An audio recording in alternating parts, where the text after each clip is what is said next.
Hello. Are we live?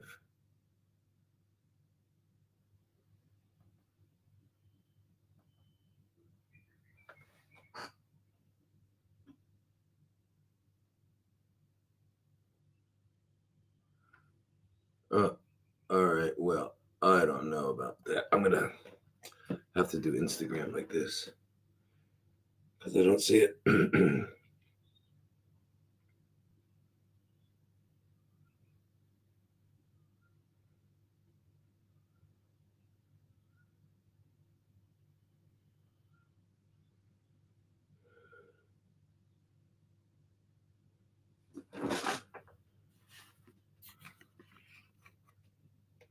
All right. Let's assume that this is going to work.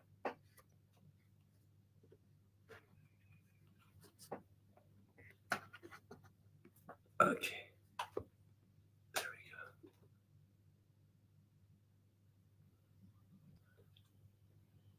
we go. Jen, what are you? Oh, you're on YouTube. Okay. Hi. Good morning. Good evening. And I'm now live on Instagram too because I had to go on the separate phone, separate thing for that. Anyway, here we are. And gosh, I'm only a few minutes late. Can you imagine that?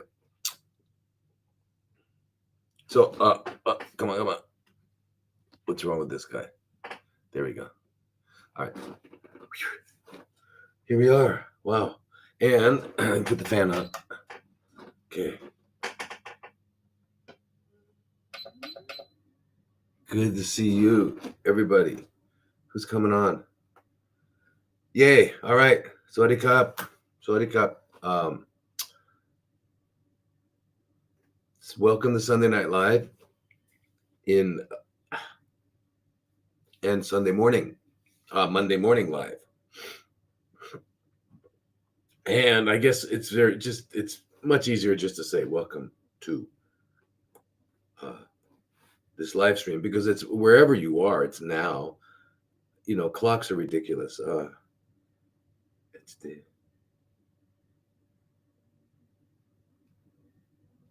and I ain't heard you speak on it. David, okay, I want to answer. I don't. David, I'm not sure what you're talking about.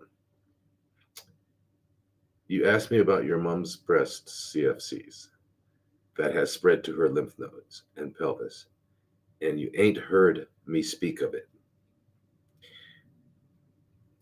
Okay, David, do me a favor and listen carefully. And don't listen for your mother's name and don't listen for anything specific. Just listen carefully. And you're going to hear all the answers you need to hear. Okay? Because I don't know. I talk about what you're asking all the time. That's all I talk about. So if you haven't heard it, you haven't been listening. So I want you to listen. All right, well, listen, David. And at the end, I want you to tell me if you heard the answer, okay?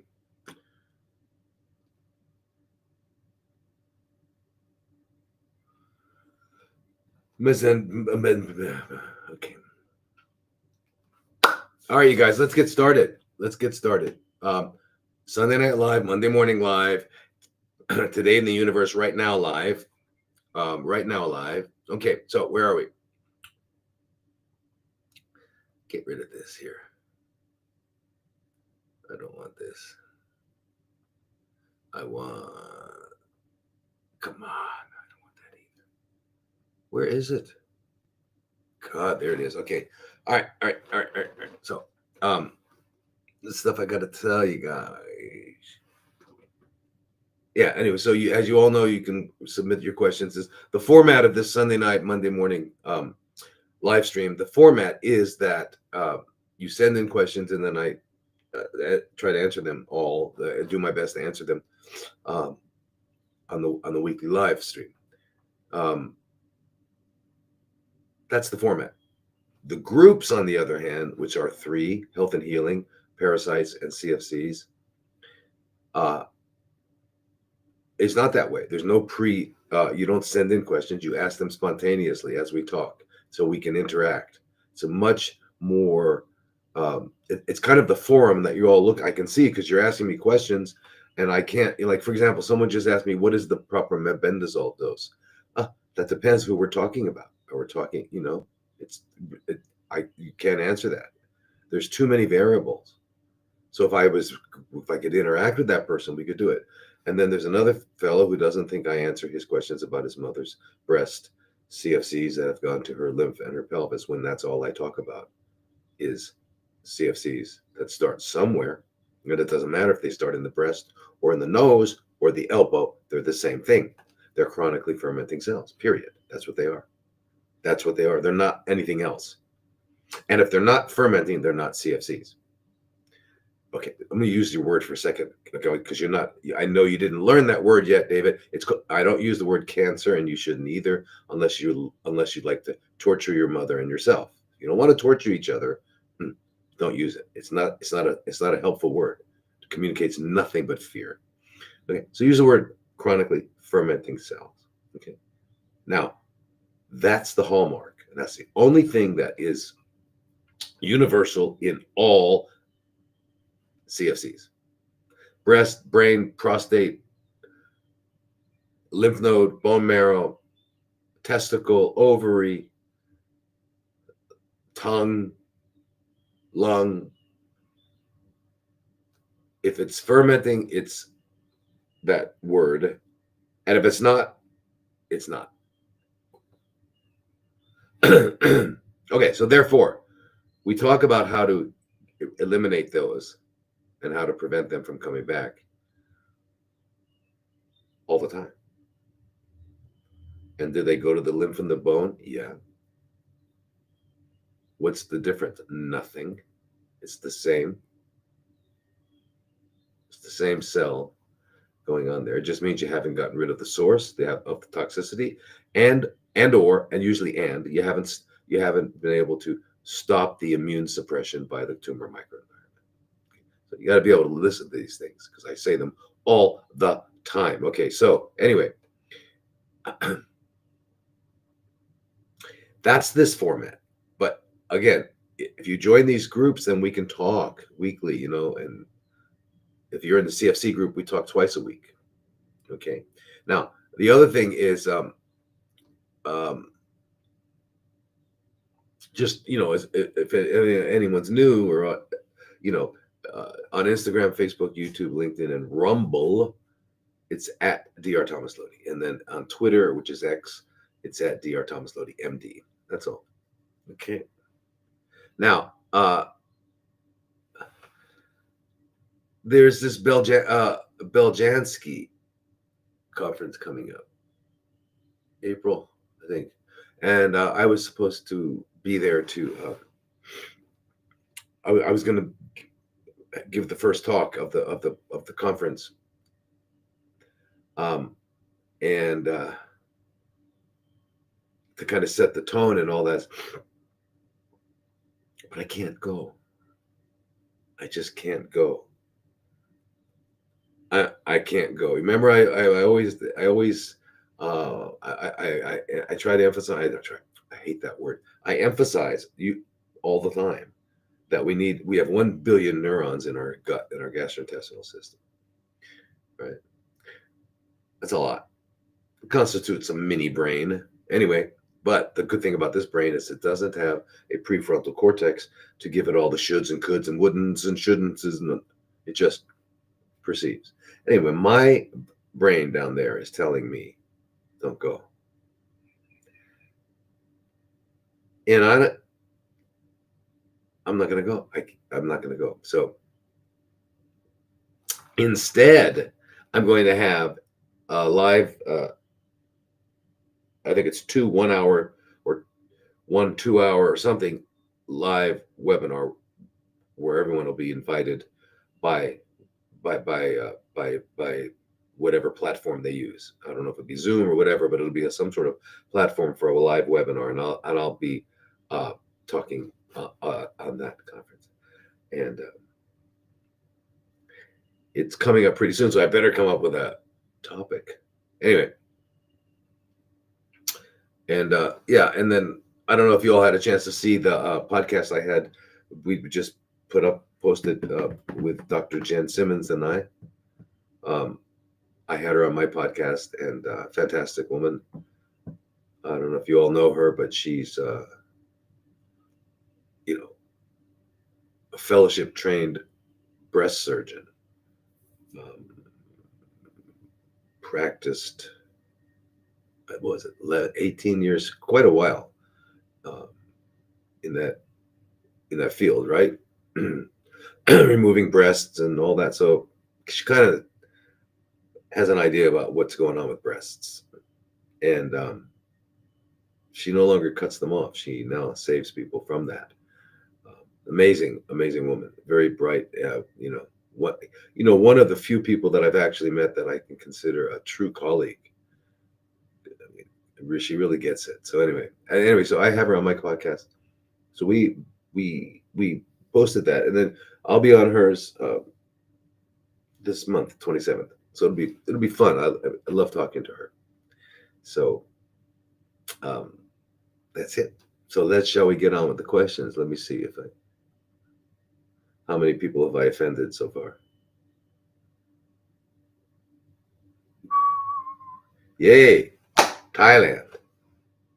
Hand waving, pink waving. Yay. What else are we doing?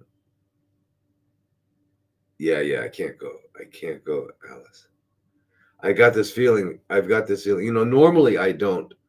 I hate to go. I hate. I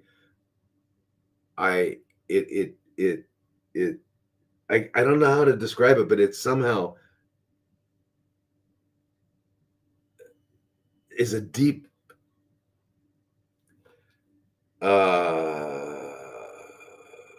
agony of my soul, if you can have such a thing, to go there. I just don't like it. I listen.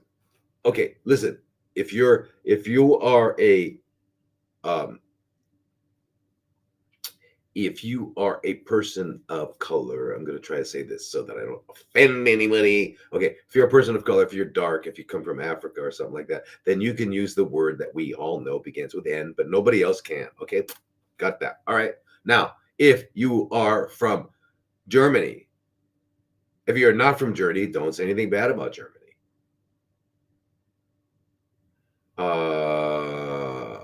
By the way, and if you're white, I guess you can use words like white trash. But if you're black, no.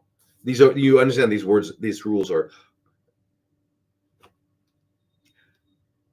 as divisive as they are attempting to prevent and cure. Okay, they are divisive. Okay. So anyway, since I'm my whole point of this ridiculous little tirade here is that since I'm American, I can tell you what I think of it, and you can't get pissed off at me. Okay. And if you like America, great, stay there. Buy another, dig your feet in. Go for it. Okay. I don't. And I haven't liked it since I could stand up.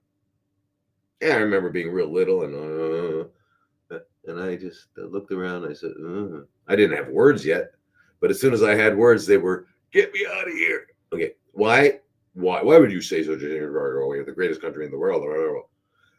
I don't know. It's just an intuition.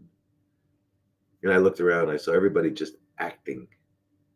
Everybody's acting. It's just all a show.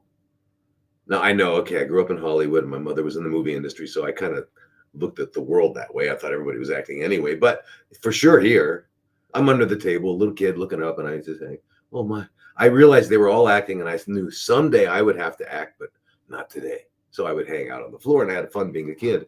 But I didn't have to act. But I knew everybody was acting. Anyway, when I grew up, I realized it wasn't, it was serious acting. And people were like, getting emotional about their acting. Oh my God. So anyway, so basically I can say, living in America reminds me of living in the land of saran wrap, in the land of cellophane. It's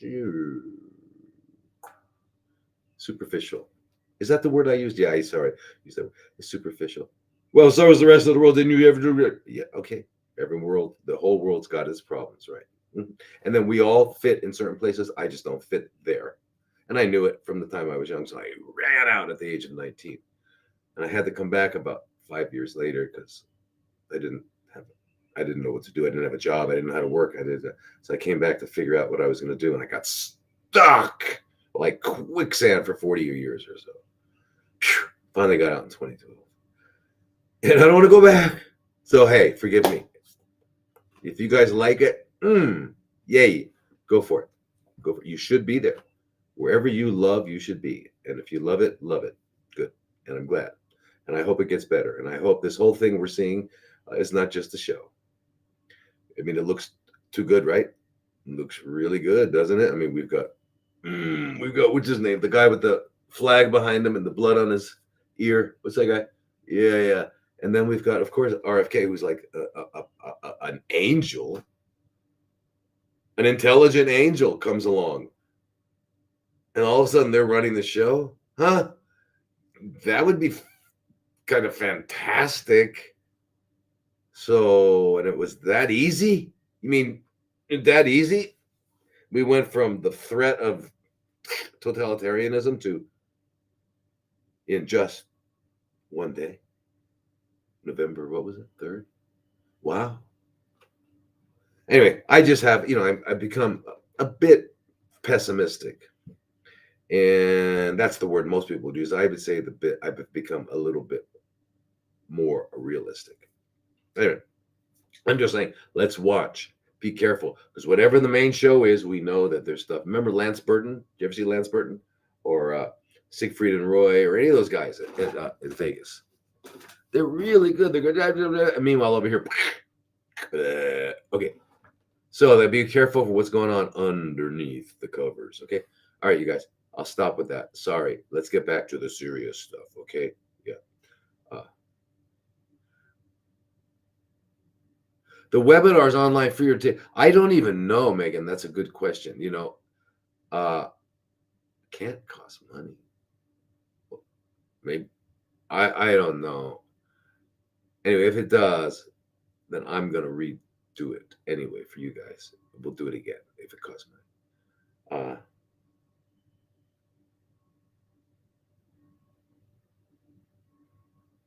Because parasites in the brain, neurocysticosis. Okay. All right. So I'm going to answer this question. Okay. Now, all right. You're talking about tapeworm eggs, larvae that get up there.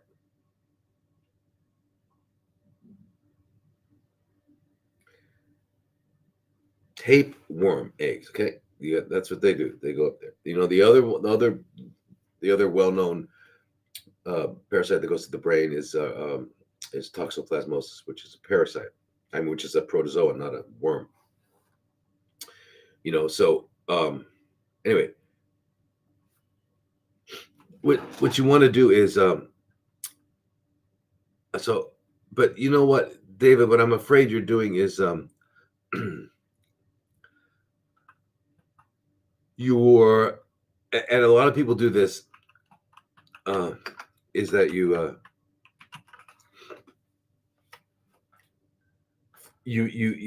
focus on this one area, this one manifestation of a problem, and you think that's the problem. And you've got to understand that, everyone, please remember that whatever is manifesting in our bodies, like, whatever, acne, tumors, pimples,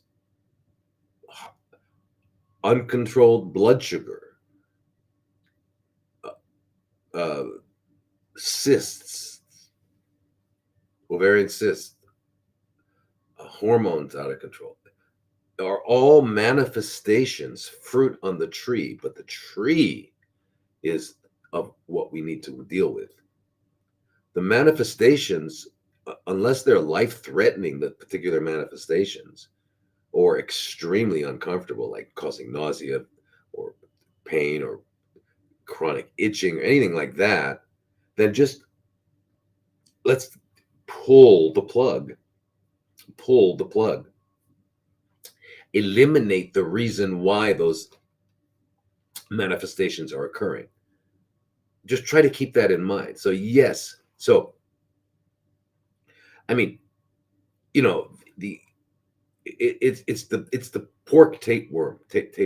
Okay, uh, uh, as you all know, right? It's well known. Tinea solium, right? It lives in pork. Remember, if a parasite, a worm or whatever, protozoa, can live in an animal, then it can likely live in us because we are. Oh, I'm sorry. We are animals. No, no, no, no, no. We're not animals. We're animals. You know why I say we're animals? Because we move, and that compared to a tree, we're animals. But we're not animals. We're human. As if that's better, right? Have you ever heard anyone get mad and say, "This guy, he's an animal"? Don't say that. Animals are pure. Animals never like deliberately go out and torture people or do they just don't do that stuff. Okay? Animals are pure. Okay? Animals are pure. So if you say to someone he's an animal, that is a compliment. That means this person's pure. Hey, Bangkok. Halen, how are you? Sawadee Kap. So good. We need more people from Thailand. Uh, now, okay. Uh, okay, let's just go back to the cysticercosis you're saying, which is from the pork tapeworm, right? And I got one idea for everyone. Shh, don't eat pigs. Uh, I mean, dead or alive. Don't eat dead ones or alive ones. So if you're, I'm a carnivore. I'm on a carnivore diet. Okay, so if you eat live pigs, hold off on that. Okay. Anyway, but you can treat this. Okay, so the cysticercosis, they get. Uh, Now, I don't know where in the brain they call it neurocysticercosis, and you can take albendazole. You can take praziquantel. You can take, then the other things they use are they give you drugs for anti seizures, which the reason you can have a seizure if you have any kind of lesion or space occupying thing in your brain is that it's press compress on other nerves in your motor cortex, and or different. Anyway, it can cause those things. So they give you drugs to prevent the seizures, and so you just want to get rid of it, right? So the albendazole would be 15 milligrams per kilogram per day, right? And the praziquantel is anywhere from 50 to 100 milligrams per kilogram. 600 milligrams 3 times a day. Okay. And with the albendazole, just make it like 200 milligrams 3 times a day. That's what I would do for me if I had such a thing. But I won't because I don't eat pigs. I won't eat live pigs and I won't eat dead pigs. And I won't eat pigs that are in a coma. And I won't eat pigs that are in, and if they've died and they've gone to purgatory, I'm not going to eat them. If they went to heaven, I'm not going to eat them. Do pigs go to heaven? I don't know. I got to learn about that one. Is there a pig heaven? But you think about them, they had to get killed, scared to death, then killed, and then eaten by mindless humans.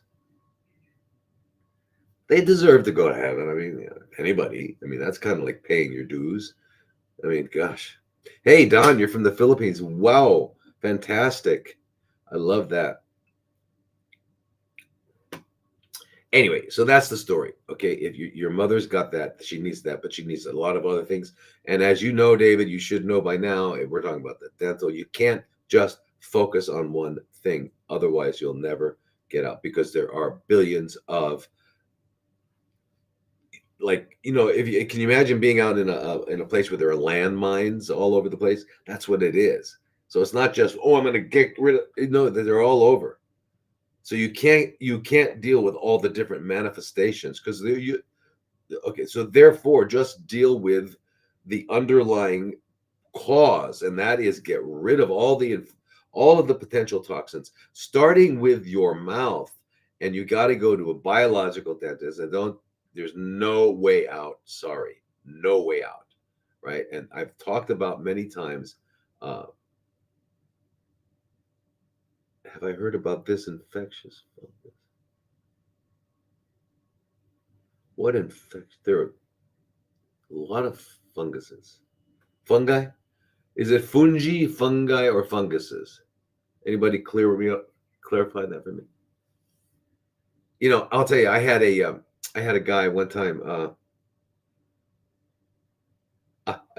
man and woman in my when I was still back in the gulag, um, and the woman had CFCs, and we were talking and all this, and I was talking about the fungi because he said I'm a fun guy.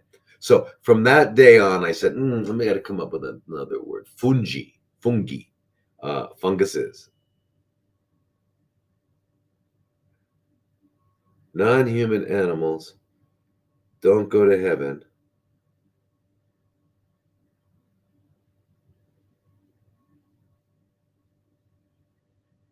Right. Non-human animals don't go to heaven. Why?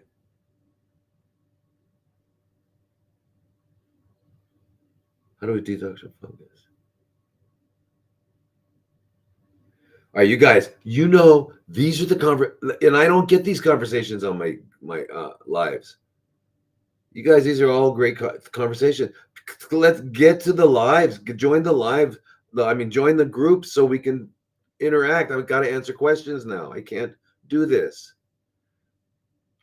Diagnose with. Okay, you guys are using the language. You guys haven't learned. You haven't learned. Why do you have not learned? Do you not know? Does everybody still not know the power of words? Do you not know the power of words? Anybody not know the power of words? Huh? You don't know the power of words, everybody. No? Huh? Anybody know? Power of words? Uh, I don't know.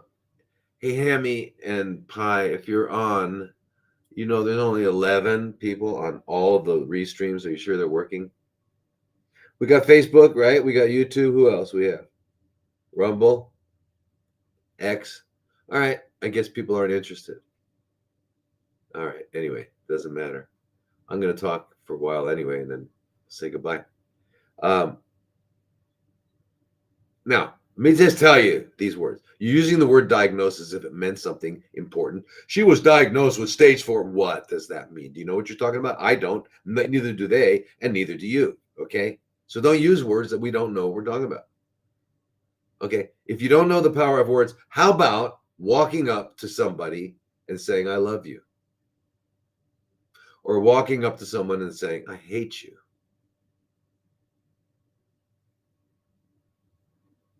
How about walking up to your mother and saying, I hate you? Or you're walking up to your a stranger and saying, I love you? I mean, come on. The power of words you don't know. All right. How about if I use words that you're not supposed 4-letter words? Not supposed to. Oh, well, gosh, why do words bother us? Why should it bother us? Because they have power. And do you realize it's interesting? If you say a word that is forbidden, but a person from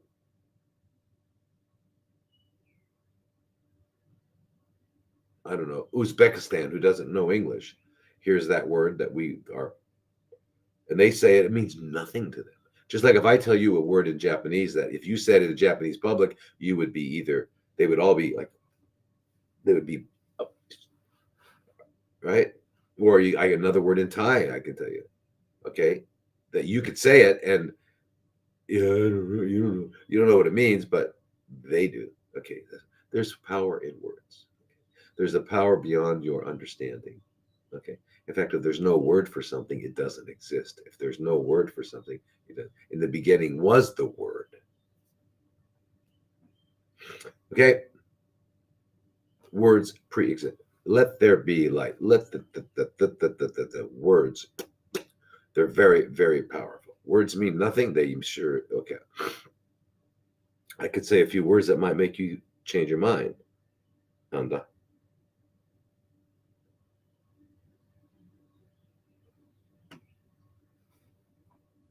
Anyway, words have every meaning in it. Because when I say you have Sagittarius, oh my, that changes your life. Believe me, that word, and everybody here who's been told that they have this condition that they've named, that the Rockefellers have named an astrological sign. Anyone who's been told that, please, would you please talk to, what's her name? Who is it? To Anda, to explain to her how powerful those words are. How powerful are those words, you guys? Anybody here had been told that? Huh? Yeah. If you've been told that and it was there had no power, they mean nothing, right? It meant nothing to you, right? Huh? Everybody, I'm trying to. Are you guys awake? Does it mean nothing to you to hear that you have? Huh?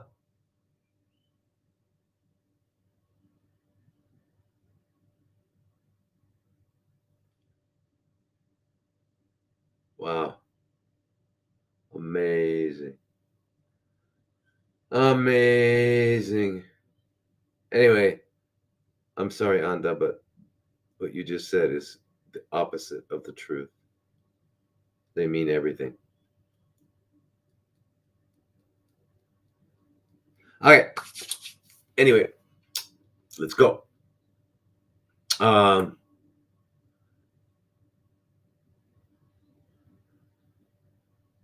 let's go here.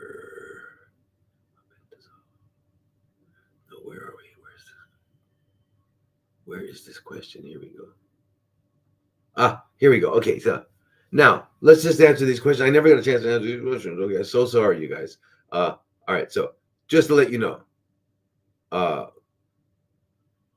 I'll get started. Okay, so here, this is Raphael, and she is saying how to start ivermectin. What's a good brand? Diagnosed 3 years ago and on chemo, but it's not working. Doctors seem to be giving up. I need help and a number to the office. Okay. Wow. Okay, so Raphael, if we're talking about ivermectin for in the context of CFCs, um, remember why we're doing ivermectin for CFCs. We're not only doing ivermectin, we would be also if we're looking at it from the point of view of how do I get rid of these chronically fermenting cells? This ivermectin, one of the benzimidazoles, either fenben, meben, alben. Okay, there's albendazole, fenbendazole, and mebendazole are the main three. The other ones are not really used that much at all. There's one that's used. Itrabenz is used in some. Don't worry about that one. Okay, so and then niclosamide, the king.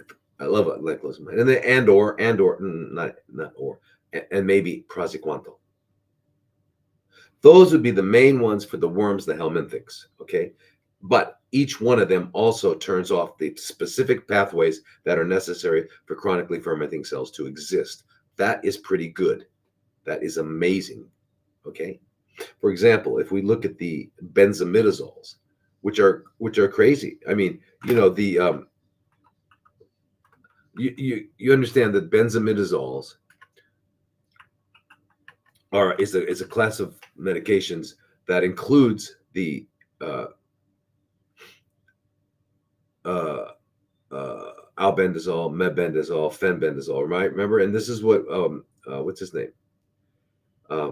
Joe Tippins, right? That's how we all came to know about it, was because of Joe Tippins' story, right? You all know the story of Joe Tippins. He had small cell lung CFCs, was treated by standard protocols at the clinic he went to, the center he went to, which was called MD Anderson. And they gave him a standard chemotherapy, which was on the algorithm, right? The algorithm, by the way, for those of you who are just tuning in, realize that all specialties in the field of medicine, cardiology, pediatrics, orthopedics, obstetrics and gynecology, neurology, oncology, hematology. Doesn't matter. Every specialty has a professional organization to which, if you want to belong to, you better belong to it, right? Uh, and in fact, you feel so proud that you are now eligible, that you can join this American College of Cardiology or American College of Obstetrics. So yeah, you get the now they give you what they're called guidelines, guidelines for your practice. Now these guidelines, see, guidelines is a euphemism for instructions. You do it this way, or what? Well, you won't be accepted by your peers or your community. You're going to lose your status. You may even get some sanction from your medical board. Eh, okay.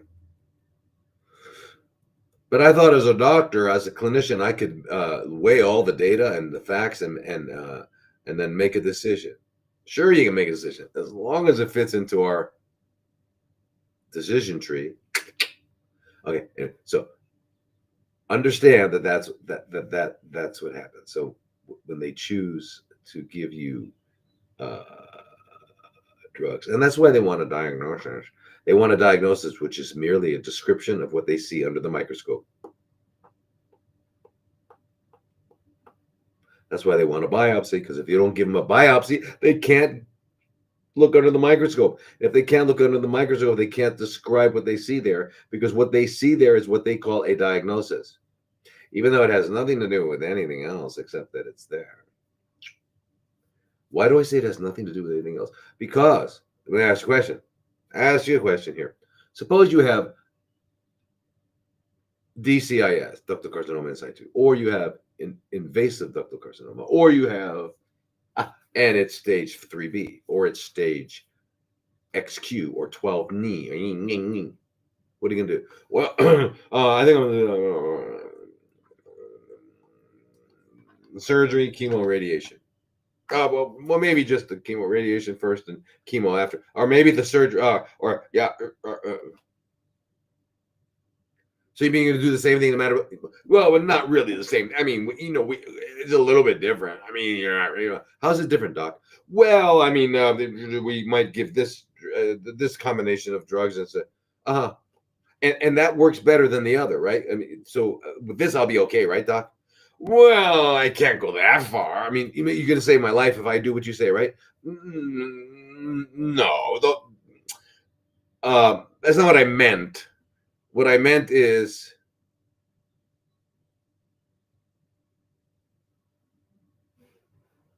you know all of this. Oh my God.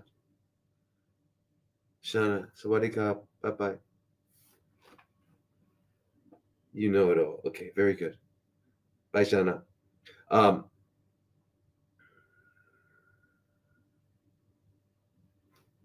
Yeah, so anyway, and if you don't know, if you think I'm crazy, that's because you haven't been through the House of Horrors enough.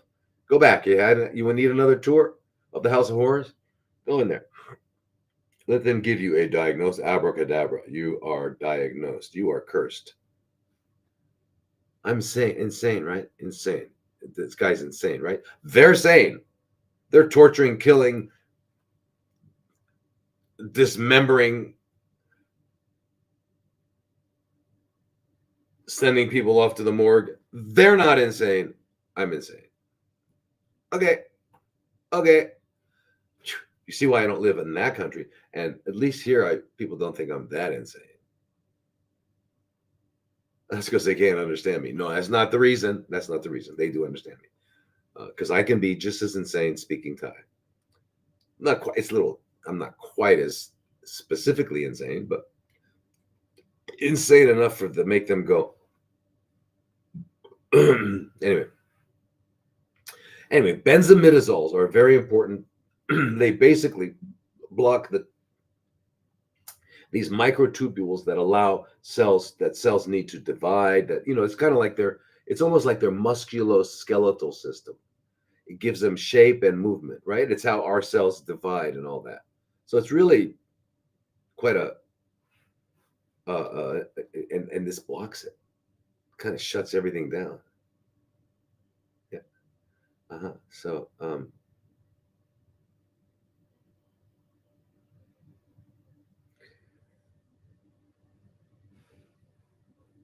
can I recommend anyone specifically in the U.S. for what? In terms of what?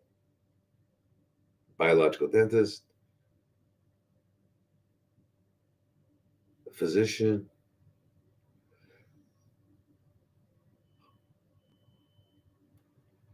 Um,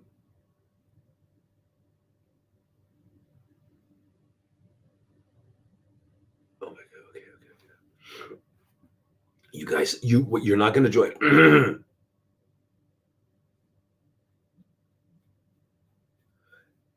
You're not going to join the groups where we can interact, right? You're going to try to come on here when I'm trying to answer this person's question, and we're going to keep asking you questions. And and I understand it's urgent. So join, because tomorrow is with the first group we're going to talk. All right, come on. Anyway, I can't.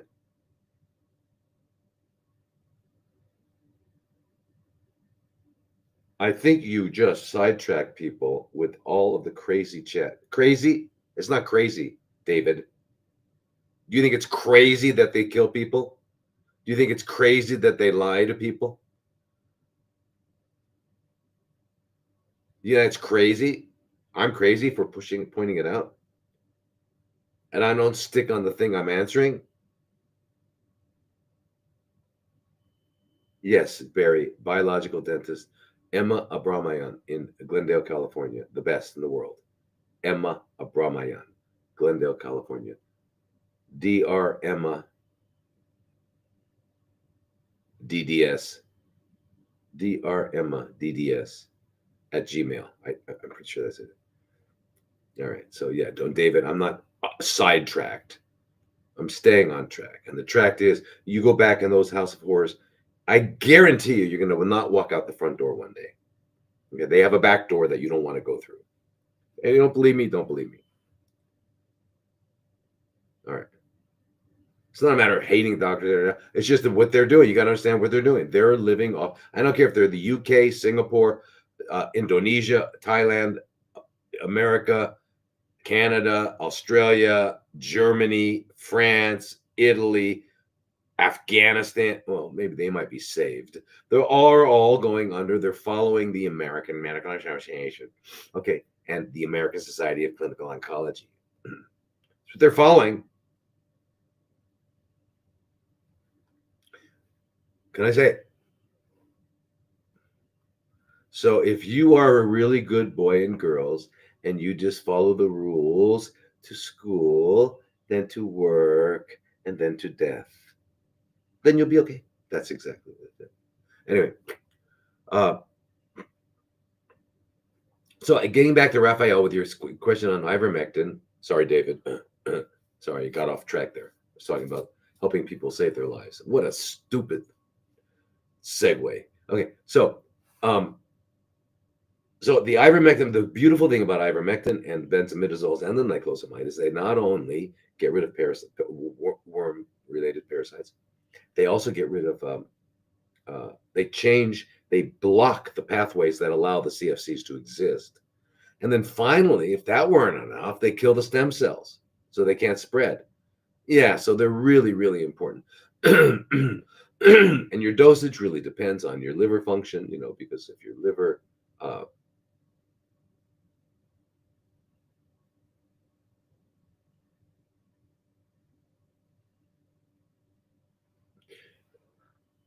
okay, I got to answer this question, but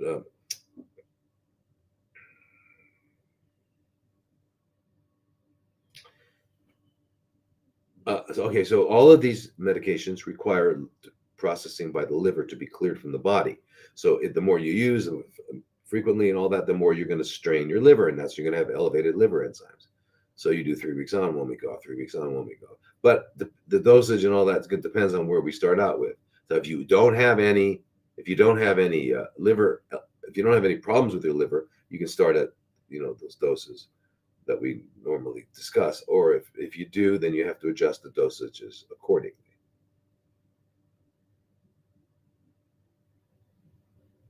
Okay, so I have to answer this one question, just because it happens all the time. So this question, if you already answer this, sorry,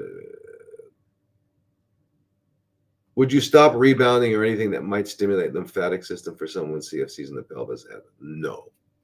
You want to increase it. You want the flow because the lymphatics are designed to what? Take it and get rid of it. Dump it off into the blood. Then the blood will go through the liver and the kidney. This is how it works. If you leave it, if you leave the whatever is there, the toxicity or the malignant process, it's going to just fester and grow. What do you think it's going? That's what's going to happen. That they don't. The witches and warlocks in the House of Horrors don't know that. For some reason, they took anatomy and physiology. They got great grades. Listen, top 10%, blah, blah, blah, but then they forgot it. They forgot everything there, and they went in the hospital's name. Here we are in the hallowed halls, the ivory towers. And they forgot everything they learned. Yeah, the heart, by cyclic AMP. They forgot. Forget that. Anyway, so Raphael, that's the answer. Okay, you not only want to do the ivermectin, you want to do several of them. However, if the doctors are giving up, then actually, I want to tell you, you are lucky because now you're not. There's no way you can. They're not. They can't hurt you anymore. Okay. And so what you need to do is you need to do everything that we've ever said, and that is you got to start with the mouth. You've got. There's a whole protocol, and I hope you've been listening. If you haven't, if this is your first time or second time tuning in, you're not quite sure. Go to the groups. Get on the group. Get on the CFC group. All right, and we'll give you a plan, a way to get out of this. Okay, there is a way to get out of that. You know, it's like saying, "Well, I had no choice." Here's the thing. Okay, you're on a ship, and the ship's on fire. So they give you the gangplank. You can walk off. You can get on and walk off and die. I might say if I were in that, say, okay, are there any other possible options? No, but what about just putting out the fire? What do you mean, just putting out the fire? It's insane. Okay, your only choice is to walk off the gangplank. No, it's not. That's what they tell you. Okay, so there's no particular brand of ivermectin. Be lucky if you can get it, unfortunately, because it's become contraband because of that wonderful, incredibly brilliant and honest and compassionate and loving human being by the name of Anthony Fauci. Anthony Fauci. You know, Anthony Fauci. He's incredible human being. Although you can't find him right now, he's hiding somewhere. Oh, sorry, David. Did I talk about something else? Oh my God. I should never talk about anything else except a specific question. Okay, so, all right. Anyway, they're giving up on you good. So now you can take care of yourself and heal. All right. And the way you take care of yourself is you want to get rid of all the possible toxins that caused this to happen in the first place. And that means starting with the mouth and everything else. That's a lot. You got to join the group so we can get into it. Next thing you want to do is you want to wake up the immune system because it has been paralyzed by the tumors. Paralyzed. Got to wake it up. And then the next thing you want to do is, and the third, and this is all simultaneous. Not that you do one first. And the other thing you're going to do is you want to eliminate the tumors that are there without harming the healthy cells. Pretty good idea, right? Right. Okay. So those are the three aspects. Stop making it, target and eliminate without harm, and wake up the immune system. What's the key, the bridge? What brings it all together? It's called the mind. King of them all. King of the y'all remember that song, Roger Miller's King of the Road? I'll bet not. I'll bet there's only 3 people here that remember that song.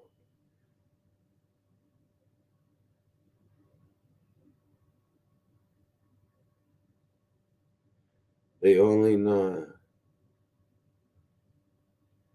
They only know what they are taught. No, no, no, no, David. They don't only know what they're taught.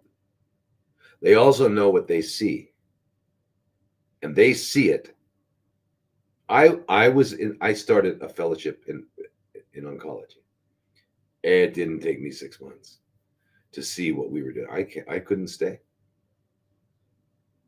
They didn't teach me that's what they're doing. They taught me. They were teaching me that this is good. We're helping, and that's not what I saw. I saw someone come into our center looking okay, good. In fact, if I didn't know they were sick, I wouldn't. If they didn't tell me, I wouldn't know. I just saw them walking on the street. But we got a hold of them. I'm telling you, within 8 weeks, they look like they just came out of a concentration camp. So, yes, David, they don't only know what they're taught.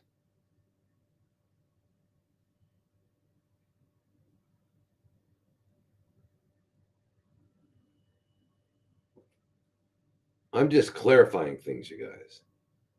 I'm just clarifying because not all of you have had the misfortune of being in the field that I'm in and being exposed to the insanity that I've been exposed to. So I can talk with authority, just like I can talk about America. I grew up there. Okay. Grew up there. I'm American. Okay. I'm American. I grew up. But I grew up, there was no McDonald's. It didn't exist. McDonald's. Burger King didn't exist. None of that stuff existed. But I saw it be born. I was there. I was there. So anyway, I went to baseball games. What else did I do? I went to school, elementary school. We stood up every day. I pledged allegiance to the flag of the United States of America and to the republic which stands. Yeah, I did that. So I'm American, so I can talk about America. And I'm also a doctor, so I can talk about doctors. Okay, I'm privileged to do that. Okay, and I will as long as I can breathe. I will. Okay, so when they stop me from breathing, I won't be able to talk. Maybe I'll visit you from the closet. Anyway, so where are we? So, hey, Raphael, you have got to do that. Okay, it's important, right? Okay. Now here is Marjan. Marjan, I followed your protocol for a 3-week period okay, now when anyone says you follow my protocol, I don't have a protocol in particular. I have suggested protocols for people that have healthy liver function and then and I don't know your situation, and I would ask you, I might give you this instead of that. So my protocol specifically, no one has because it doesn't exist. I don't have a protocol. I have suggested ways we go about it, and depends on what we're doing. Do we actually know we have a parasite problem, or do we think that they may be underlying the problem that we're concerned about, which is CFCs? That's a whole different story. Okay, so anyway, you followed the protocol for 3 weeks for your 14-year-old son who has been experiencing seizures and epilepsy since he was 6 years old. Although his seizures were controlled with Keppra, and he still had seizures due to the high die-off of parasites. Okay, how do you know they were due to the high die-off of parasites? I was able to manage them using CBD oil. I administered 3 daily enemas alongside the treatment using your method, including antiparasitics and vegetable juice. During these enemas, he expelled a large number of long jelly-like parasites. Did this is good for everybody to do. If you see something like that come out, if something like that comes out of you, capture it, put it in a jar, and just put in a little bit of lightly salted water, or the kind of, like if you go get a saline solution like for your eyes at a drugstore, that kind of saline, just keep it in there, and then take it to a laboratory, get it, find out what it is. Don't just assume, because we don't know. When you say jelly like parasites, sometimes that can be the lining of our intestines. We don't know what it is, and unless you saw it moving and eating, and which you usually don't. Okay, so my question is that I have been giving my son all chemical antiparasitics such as ivermectin, albendazole, fenbendazole, niclosamide, tinidazole, and fluconazole, as well as herbal antiparasitics like oregano, black walnut, clove, wormwood, berberine, myrrh, frankincense, MCT oil, mimosa, quassia, male fern root, and pau d'arco, and everything recommended by Dr. Clark except the zapper, 3 times a day. During the 1 week liver rest period, should I stop the herbal antiparasitics along with the chemical ones?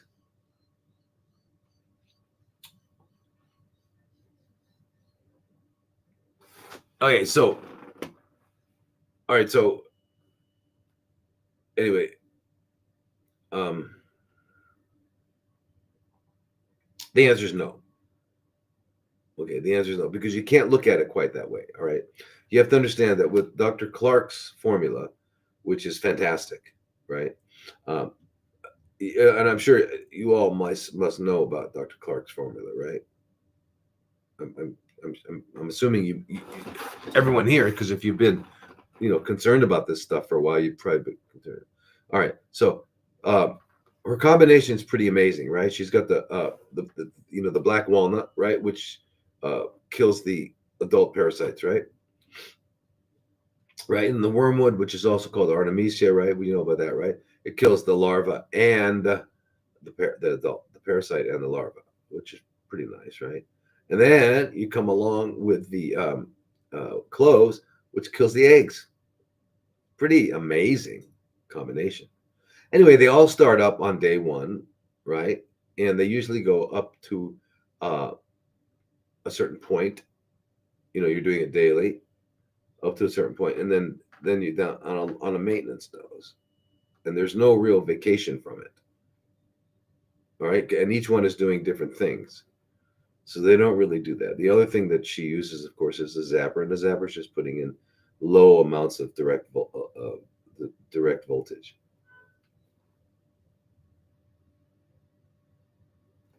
Well, there's no reason to stop on those. And that's one protocol. And if you're going to follow her protocol, just follow her protocol. Don't even think about the other. The only reason we were doing the 3 weeks on, 1 week off, a couple reasons uh, the pharmaceutical products was because of their all being required to be being cleared by the liver and perhaps getting elevated liver enzymes, putting a strain on the liver. Okay, so need the 1 week off, but you should also be taking, the silymarin, 500 milligrams 3 times a day. You should be taking alpha lipoic acid, 400 milligrams 3 times a day. You should be taking a heavy dose of the B complex twice a day, or the what is that fat? I had the hardest time remembering the fat soluble vitamin B. Fento, fen, fen, Phenothiamine. It's a word that I don't want to say. I've tried to say it. I've read it 100 times. I'm not going to say it because I can't. So anyway, the answer is you don't have to. Right now, the other question you had. My other question is about large dark spot that appeared on my neck and upper back when I was pregnant with my son. What could be the cause of this? Considering that my son was born with a urinary tract infection and generalized edema. All right. Well, I don't think there's any relationship there because when during pregnancy, the placenta produces ACTH, which is adrenocortical stimulating hormone, which means that normally in our normal physiology, our pituitary gland produces that, which tells the adrenal glands to produce cortisol. That's how that works normally. But ACTH has its own effects anyway, other than just stimulating the adrenal glands. But so it has a lot of it has other effects, and we'll talk about in a second. But so anyway, that's secreted by the placenta. Why would the placenta do that, right? And the placenta also it produces several other hormones, right? It produces the alpha, the beta, and the gamma melanocyte stimulating hormone, or MSH. All right. Um, and which results in melanocortins. And melanocortins are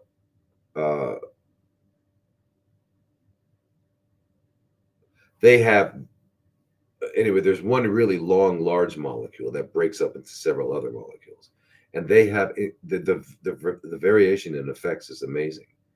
I mean, you can come out with the one that stimulates melanin, which is darkening pigment. Another one stimulates the sexual response. Another one stimulates has to do with analgesics and opiates, and I mean yeah, the body's way too amazing to all you can do when you see the body is just bow to it and say, God, my God, wow, wow.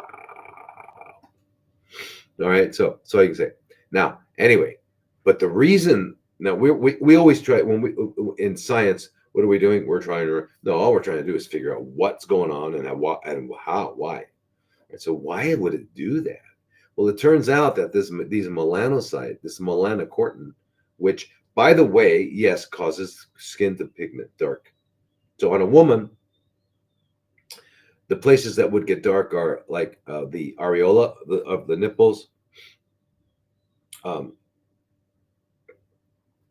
the labia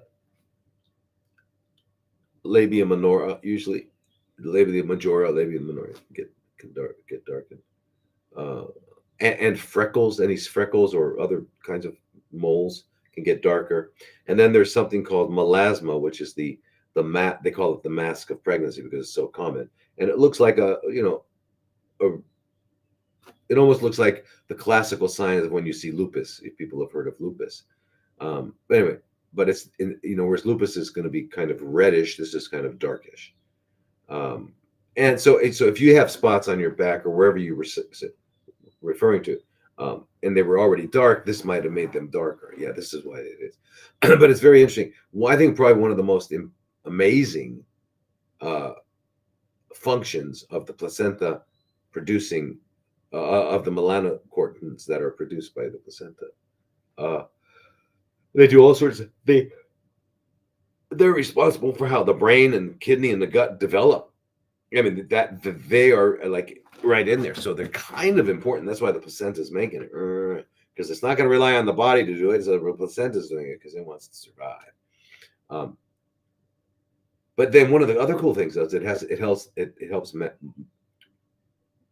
modulate and modify and adapt to differing energy requirements and including the switch that you're going to have to make when you're born from endogenous feeding to exogenous feeding. Endogenous means you're getting fed through your umbilicus, right? Your umbilical cord from mom. That's endogenous feeding. Then when you get the cord cut and you squeeze through the cervix and then you get slapped, ooh, and they say, "Oh, welcome to planet Earth, babe." Okay, now you're hungry. The first thing they do is they stick something in your mouth, right? What do? Wah, wah. And there begins the act of stuffing. We get stuffed. From the moment we're born, we get stuffed until we wind up at 12 years old. We get stuffed. Yeah, you're not supposed to cry. If you cry, I'm going to feed you. Yeah, that's right. If you cry, I'm going to feed you. And when you're happy, let's celebrate by eating. And if you're sad, God, let's go have something to eat. If you're sick, chicken soup. I'm going to feed you no matter what happens.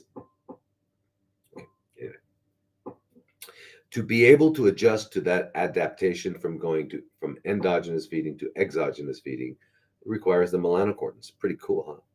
And it's not only with us. Not only with us.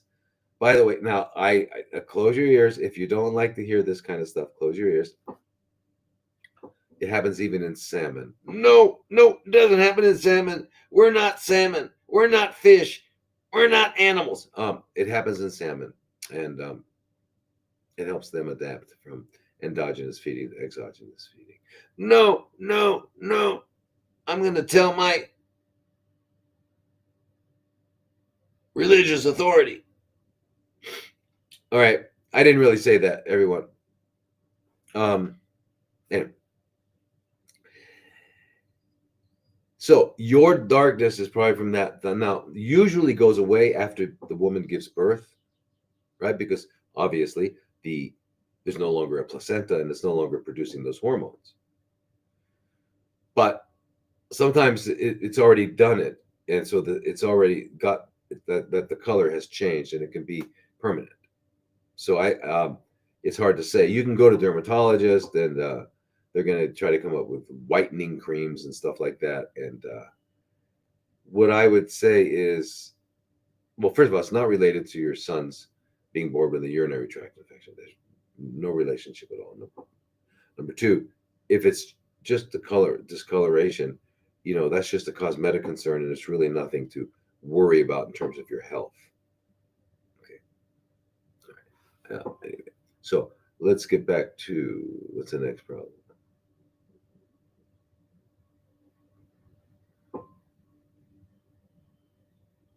How do you work conference with my PCP? How much do you charge for talking to my doctor? I was tested for parasites by a researcher for a lung problem. He found parasite Diphyllidium tapeworm and protozoa giardia, plus 6 oocysts, and suggested months of on-off treatment. My PCP described the one-day treatment of vitricide. See, your PCP,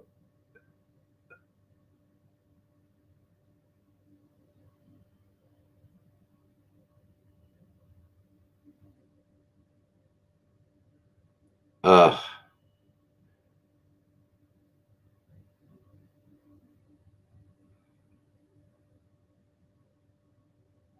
uh, uh, what does PCP stand for? Pitifully confined person. Yeah, you're pitifully confined person, or shall we say physician. You're pitifully confined physician can't think. And so I could have a discussion with him or her, but being incapable of thinking means that the discussion would probably go nowhere. But of course, they don't even think they'd ever even want to speak to me anyway.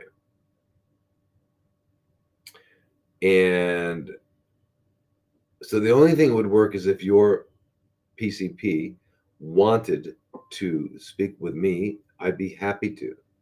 And then the charge would not be for you, would be for your PCP. I would just, if they didn't want to pay it, because I'm not doing, I wouldn't do that for the money. I just would do it just to see if they really are motivated. All right. Suppose I charged $8.75. Is that going to do it? You think the PCP is saying, no way, I'm not going to do that. You think I'm going to spend $8.75? Let's see. Anyway, I'd be happy to do it. So you're not going to get your PCP to do anything other than a PCP can do, because all PCPs want to be good CPCPs, right? That's what a PCP wants to do. I'm a PCP and I went to a lot of school to get to be a PCP, and I don't want to lose my PCP. Yeah. Okay. This is what they are. Okay. So they realize that. Okay. You're not going to get them to change. So unfortunately, well, we're not unfortunately. So therefore, what you need to do is you need to find a doctor other than your PCP. Okay. It's not covered by insurance, so it doesn't matter, because what's covered by insurance will kill you.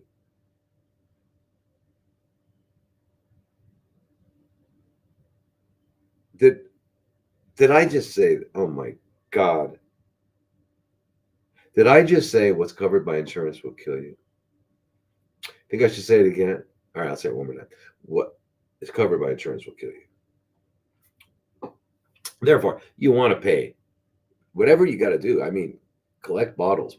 Got to get out of the PCP, right? The pitifully confined physician who used to be a person, but now they're a physician. Yeah, most physicians used to be persons, but they gave it up to be a physician. Yeah, I know. So, anyway, 1 day treatment of bitricide. I mean, I mean, there's no commenting on that. Karen, get a new doctor. Okay, Nancy, what are your thoughts on pure gum turpentine for parasite? Well, here's the here's the thing with the pure gum turpentine. It's got to be the pure gum with nothing else, food grade as they call it. But it's you got to most of the time you're not going to get that. You're going to get the product that they have available for pig thinner and stuff like that. And the problem is you can get, if you get the wrong one or too much of the right one, you can wind up with, with kidney failure and all kinds of problems, coma. Um, although there is a ton of anecdotal information of people talking about how well they've done, and it's from the pine, a pine tree. It's a natural substance, and it's been used for centuries. So, but as far as back, I read an article written in 1803. By the way, people really wrote and thought better. You got to realize I'm the reason I've been kind of absent recently is that I'm just really going to finally finish one book. I got a book that I'm working on, and it talks about this kind of thing specifically, language, words, right? But specifically, and how we are in trouble, folks. The name of the book is called "The Coming Dark Ages," and I'm gonna hope to finish it within 2-3 weeks. Then I'm just going to self-publish and put it out there because it's got to get out there. It's important information, and you all know it, but you just haven't connected the dots, and that's what I am. I'm a dot collector, connector. I don't like to collect them; I just connect them.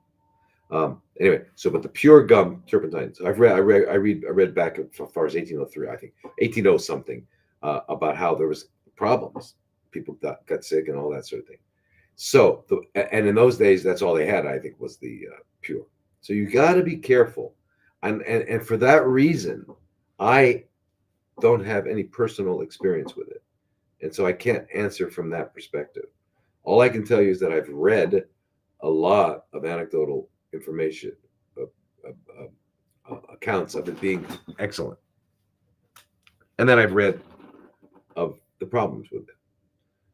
So just like you, which is why you're asking the question, because it's confusing, and sadly, I can't give an answer because I haven't used it, because there's so many other options that are, there's herbal options, and then of course the pharmaceutical. So today shimashita, gomenasai. Isabella, I'm a 55-year-old woman living in Canada, always healthy before. No surgeries nor any prescribed medications, no vaccines, overall healthy. Some kind of CFC is attacking my left breast and lymphatic system for over 1 year,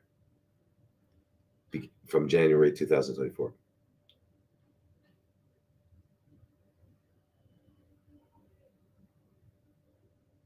I don't know what kind it is. I don't trust our medical system and doctors here.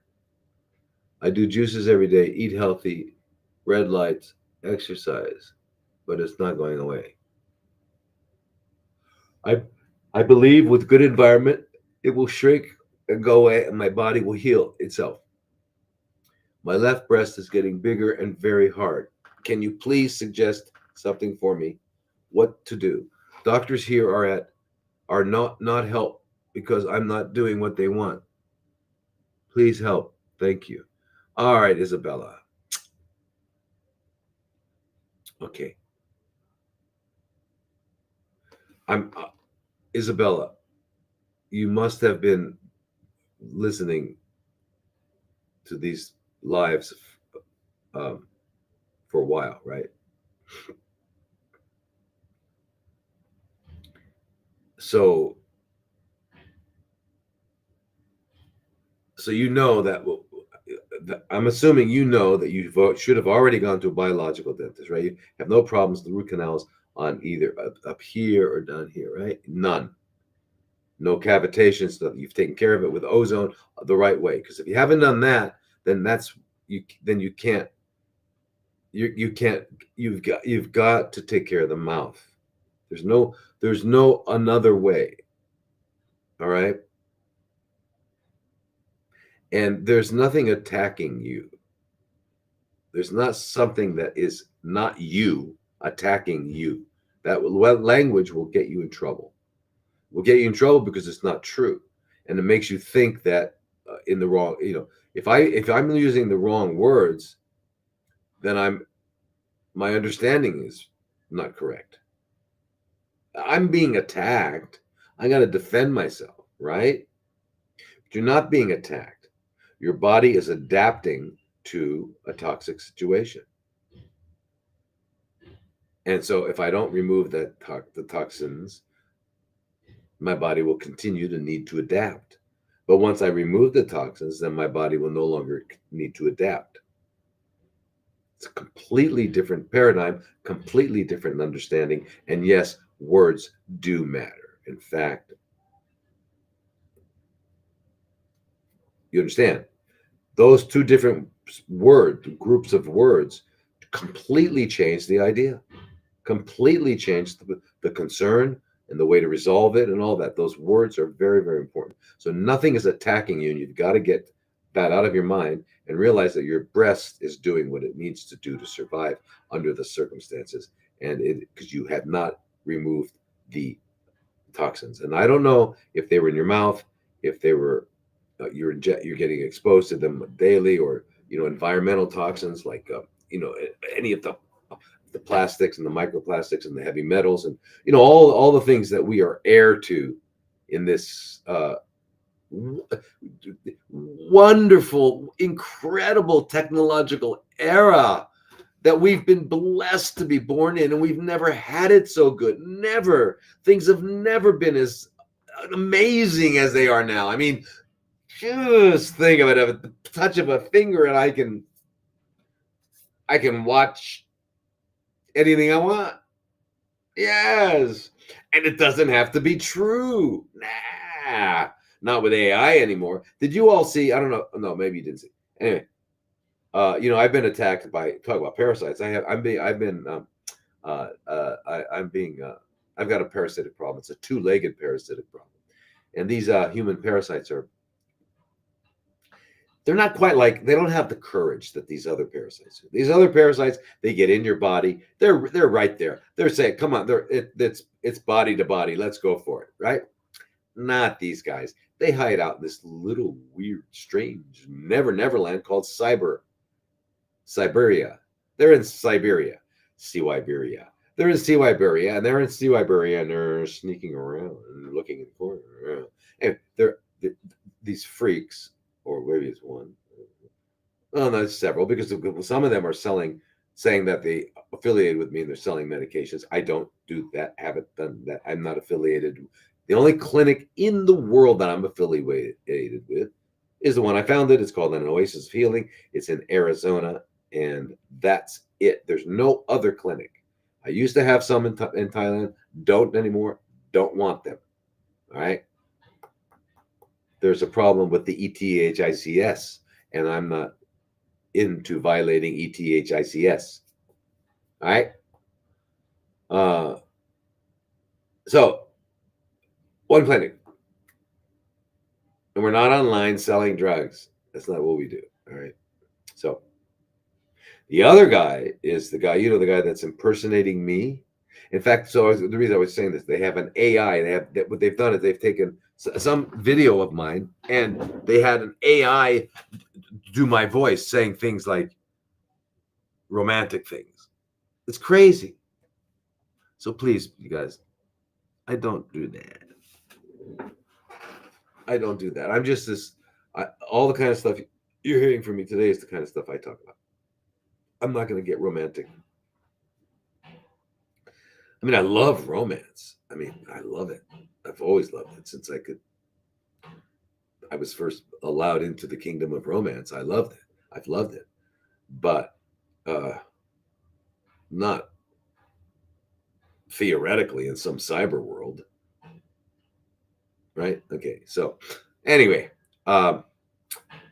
Isabella, nothing's attacking you. Your body's responding. Okay. Now, you said the best thing you said is you don't trust your medical system and doctors. It's not just there. Just don't have to qualify. Okay. Now, you do juices every day. I don't know what that means.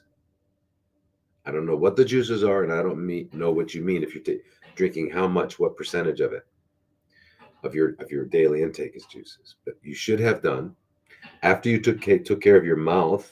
And by the way, I hope you're listening. Is it David again with your mother with the breast and the pelvic? This is all relevant, David. Is that? I hope I got your name right. Daniel, David. I'm sorry, I forgot.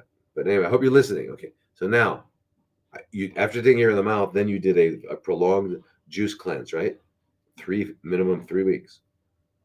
Fresh vegetable juices with enough fruit to make it delicious, but not more than that. And drinking 3-4 liters a day until you're peeing out of all ends. You want to be peeing out of your ears, okay? Then, because you're changing the water in the aquarium. You're changing the water in the aquarium. And if you don't change the water in the aquarium, it doesn't matter how much medicine you put on top. The fish are not going to make it. You got to change the water in the aquarium. Wait, one more time. You have to change the water in the aquarium. If you want to heal, you must change the water in the aquarium.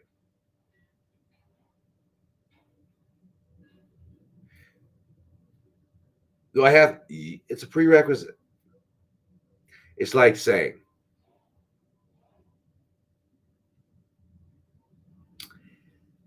how can I, I want to take a swim in a fresh body of water. But this is dirty. How can I swim in a fresh body of water without cleaning it? I want to swim in a fresh body of water, but I don't want to clean it. Right? So when if you I give these weird, bizarre metaphors or analogies or whatever you call it, it's because I want you to realize how bizarre it is that you're thinking, and we don't realize how bizarre we are. We don't realize it. We don't realize what we tell ourselves. We don't realize it because we never say it out loud. We just think it, right? It's good to say things out loud.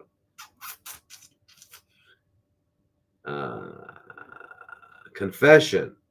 Remember, you got a secret in you. You got something you can't tell anyone. Or something happened to you early on in life and you just can't talk about it. Talk about it. Get on the roof. Shout it out. Get that out of you. Because the reason you're hanging on to anything is why you're still sick. Your sickness is directly related to the reason you're hanging on to something. You got to know that whatever happened to you, whatever you did is, well, you're number 9,673 in the last 1,000 years. Who's done that? There's nothing new or nothing weird or nothing. Whatever you did, right? Yeah, it happened to you. Okay. But like, it's saying, it's like women who feel somehow a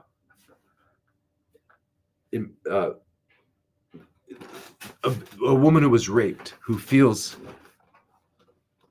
that she almost feels like she did something wrong, and sadly that's what happens.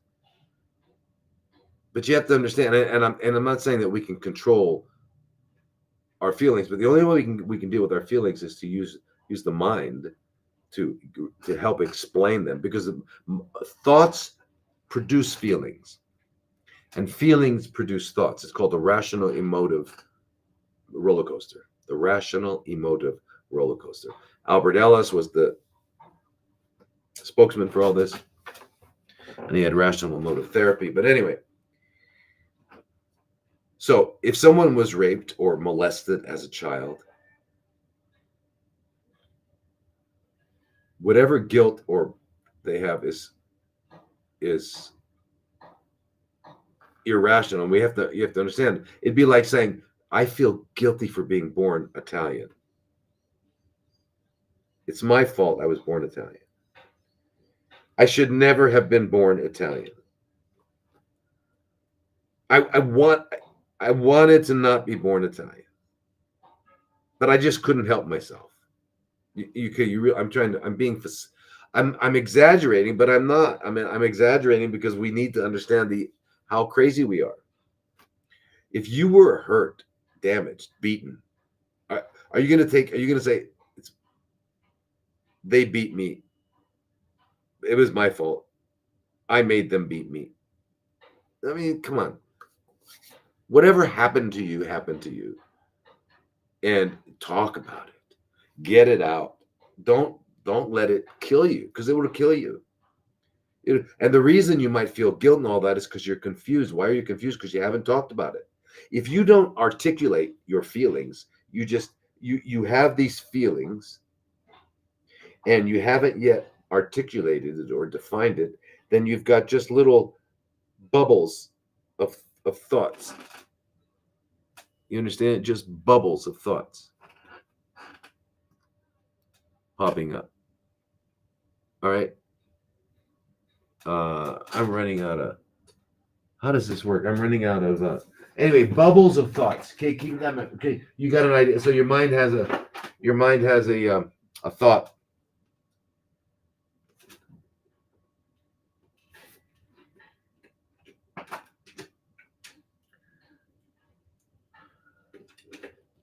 So whatever that thought is, you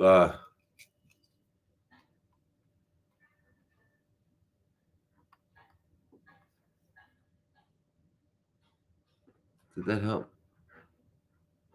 No, didn't help. I'm just trying to charge this up before it dies. Sorry. Here, let's try this. Okay.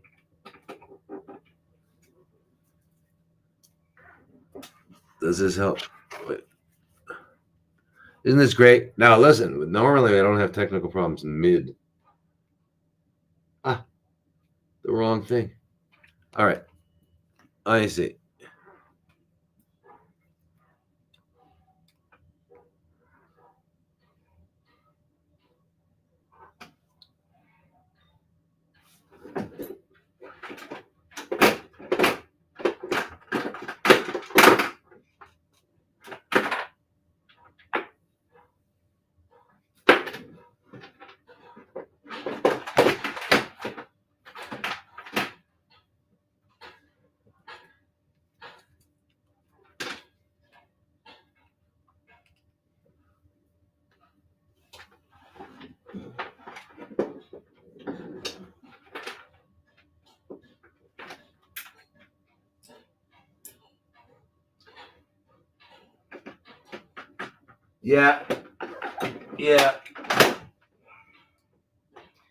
Yeah. This is pretty amazing. This is pretty fantastic, right?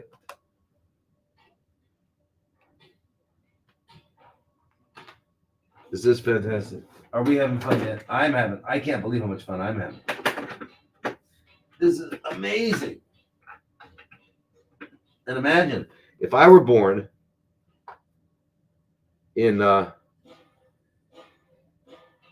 if I were born 300 years ago, I could never have had this much fun. Never. I can only have this much fun because I'm born in the 20th. I was born in the 20th century. Yeah. Well, people being born in the 21st century, they're gonna have not only they're gonna have much more fun than me. But anyway, at least I had my chance to have a little bit of fun. Anyway, so where are we? Anyway, I was talking about thoughts. So if you have feelings that you haven't yet described or defined, then you're gonna have thoughts that might be irrelevant, right? That are irrelevant. Thinking that it's my fault. This and I know. I know. How do I know? How can you know, Lodi? How do you know? You don't know. I know everything. And the reason I know everything is why? Because I've experienced it all. Not because I'm smart, but I've experienced it all. I had something happen to me. Yeah. When I was a kid. Yeah. And guess what I did? I talked about it. And guess what? It doesn't matter me, man. So, um, anyway. Oh, by the way, speaking of all that, don't forget Kathy's Corner. Kathy's Corner is going to be available to members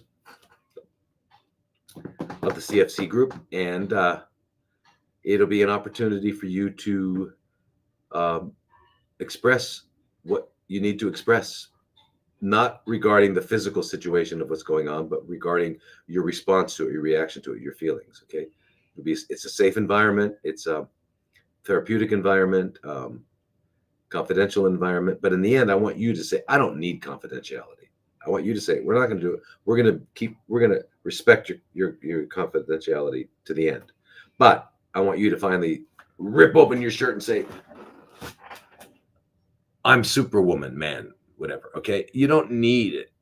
I'm going to tell my story to the world. And you know what? The more you tell your story, guess what happens?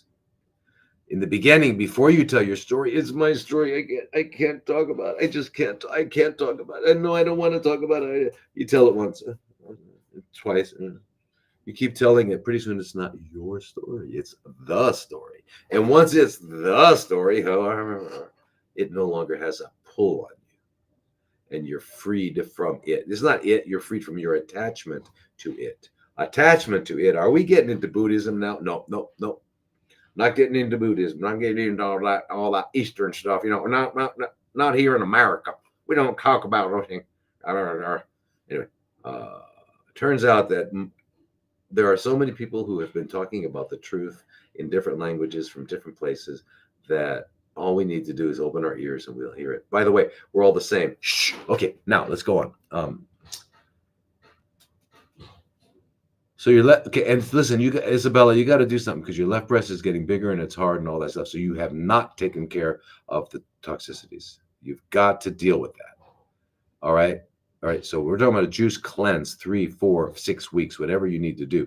Eating healthy. I don't know what you mean by that. There's only one type of food to eat, and that's the food that was designed for humans, and that stuff grows, right?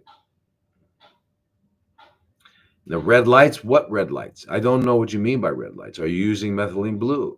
And as we know, methylene blue can be toxic, and there's a way, there's a way around. I didn't really think that we'd be, talking about this today, but what do you call it?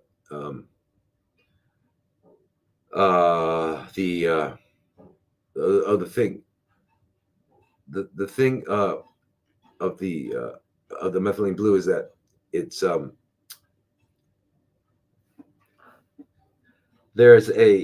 anyway, it can be toxic.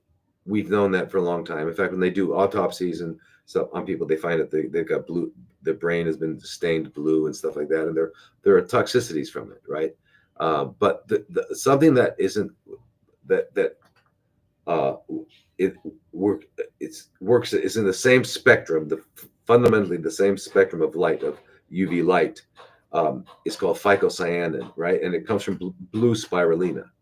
And if you can get that, you're basically getting you're getting the same benefit that you would get from methylene blue without any possible toxicity. It's called blue spirulina, right? And so it's very important, okay? Because the phycocyanin, which is the pigment in the blue spirulina, as it over the pigments. In other words, the range of UV that it absorbs overlaps with methylene blue just in the right place, so you're going to get the benefits. Then you can use the red light therapies if that's how you're doing it.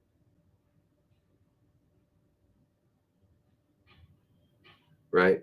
If that's how you're doing, if that's, I'm not sure how you're using the red light, because you can use red light therapy with and without uh, the methylene blue. Okay, so if you are, I just wanted to let you know. I can't get this. Let me try this for a while.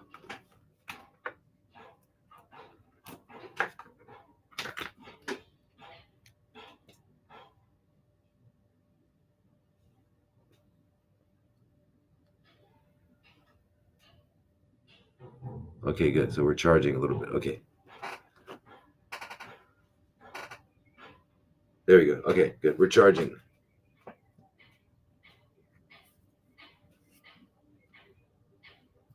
All right. So anyway, I don't know how to do this, but if I put this here and I put this here, am I okay?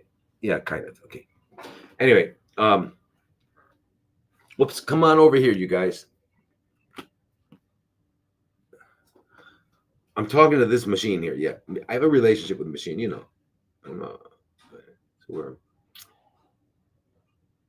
So that's okay. So anyway,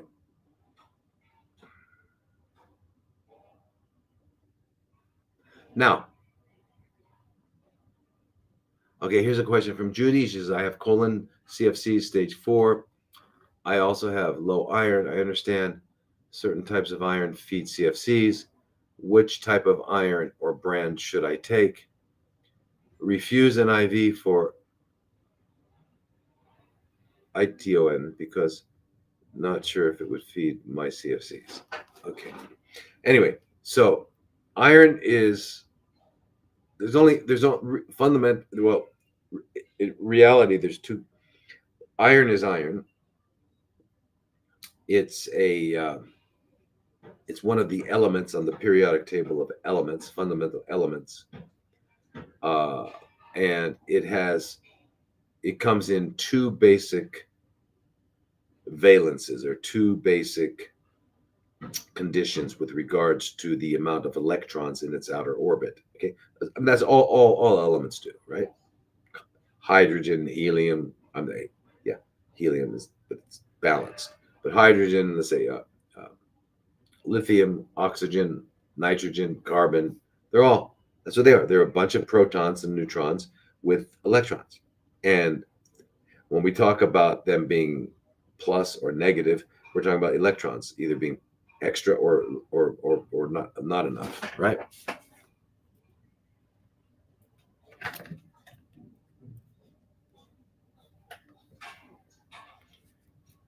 There we go. Yeah. All right. So that's it. So iron comes in a 3+, which is called ferric, and a 2+, which is called ferrous. Okay. And the ferric is a storage form. So that's what we're going to find that's in plants. So when you're eating a plant like spinach, like Popeye, you're eating a plant and you're going to get ferric. When it hits your stomach acid, it turns into ferrous. Why is that important? Because we can absorb ferrous. We cannot absorb ferric. We can't absorb the 3+, but we can absorb the 2+. Why?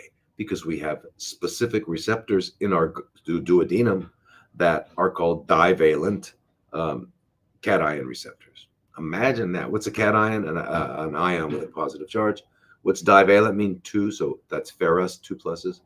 Oh my gosh, that fits. So divalent, yeah. So that's how that works. Now, if you're also taking enough ascorbate, which is also known as vitamin C, then that sodium ascorbate, when it's in your duodenum, if it finds any of the ferrics, it'll turn them into ferruses and they can get absorbed. Now, in terms of feeding CFCs, yes, CFCs have like 15 times more receptors for iron than non-CFC cells. 15 times more transferrin receptors. Transferrin is the molecule that transfers iron around. It's kind of like the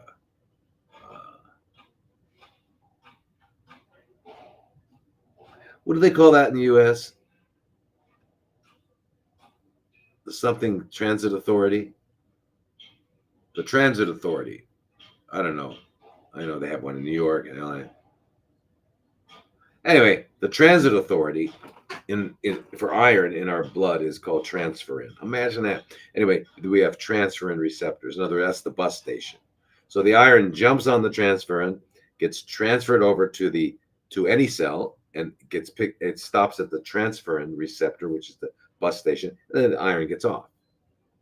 Well, CFCs have 15 times more these bus stations because they need iron. Why? Because you need iron to divide, and they're dividing quickly. That's it. Okay, simple. So now, whenever you eat iron, ingest iron, however you get it, it's going to be attracted more to the CFCs just because it has more receptors. There's no way that not to be true.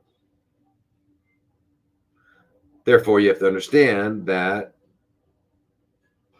you need it, otherwise you'll die. And part of the problem with CFCs is they're going to grab it. You're going to get seconds instead of first dibs on the food. You're going to get second dibs. Now, there's a way around it, and that is, but you have to have a cooperative, pitiful. What do we call it? Pitiful, controlled, confined physician. A PCP, a pitifully confined physician. You have to have them cooperative and order for you erythropoietin. So erythropoietin is a hormone produced by the kidneys that tells the bone marrow to start making hemoglobin, red blood cells. All right. In order to do that, hemoglobin has right in the middle of every porphyrin ring is a big juicy iron, ferrous, active ferrous. Therefore, if the bone marrow is going feed me, feed me, feed me, feed me, and we know that the CFCs are saying feed me, feed me, feed me, okay, you're going to have a little bit more support if you can give some extra erythropoietin. So you give that extra erythropoietin, then you do an IV of vitamins of iron. So you give the erythropoietin, you give 40,000 units IV. Normally it's given subcutaneous, so your doctor's going to say, right, Richard, we don't do that. We do that. Yeah, we do that. And under this circumstance, what circumstance? This circumstance. Why are we doing By the way, we were doing that for a few years, right? I came from New York to Arizona. I was already doing that. And then the representative from, what was it? Genentech? I don't know. Whatever the pharmaceutical company is that promotes Procrit. Procrit is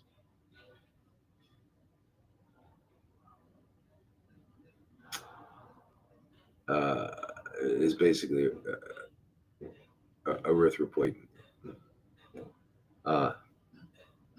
Said, hey, we've come up with a new protocol. Let's give the IV first, followed by the. Okay, great idea, you guys. So anyway, that was the idea. That's what we've been doing. It works. IV Procrit, Epigen, or however you want to 40,000 units. Now you've given it. Now it's priming. Now the bone marrow are saying, iron, iron, iron. What do? You give an iron. So then you give IV Venofer. Venofer is the least potentially problematic way of giving intravenous iron. And you can give 50 milligrams the first time if you're worried, or 100 normally, what we do. Depends, up to the physician's discretion, if they have any discretion left, or if they're just algorithmic maniacs, then they can't have discretion, because algorithmic maniacs are only algorithmical. You can't ask them anything other than algorithmical. I can't expect anything other than an algorithmical response. However, um, so the idea is you prime the bone marrow to grab the iron, and then you give the iron IV. You're going to get,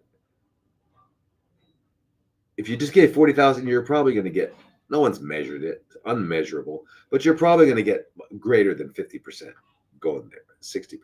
And you're going to see some red blood cell production and less to the CFCs.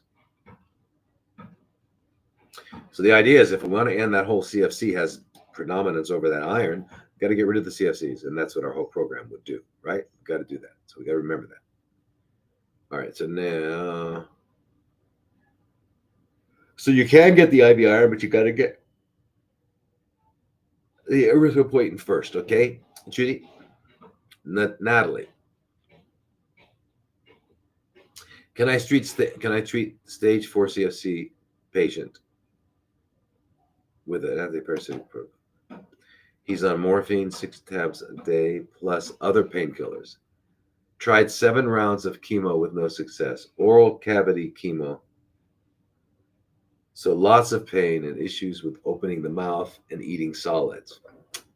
Currently very weak and stomach burns all the time. Can I start the antiparasitic treatment for 21 days? Will the medication have side effects in regards to the other pain meds being taken? What will some of the other side effects be? I need assistance to ensure when I start the treatment that the patient's condition won't get worse or serious side effects resulting in having to go to the hospital. Wow, I hear you, Natalie.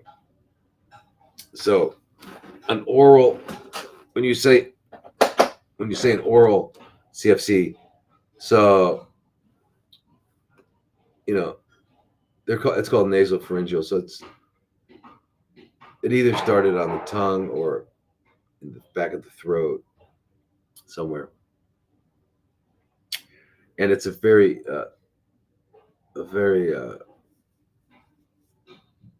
bummer place for this to start because it has to do with eating and drinking and breathing. So that's the problem. And so any growth or pain or anything like that is going to could potentially impact your ability to eat, breathe, and drink. So very, very difficult to do with. Very difficult to do with. And now, so he's on pain medicines, and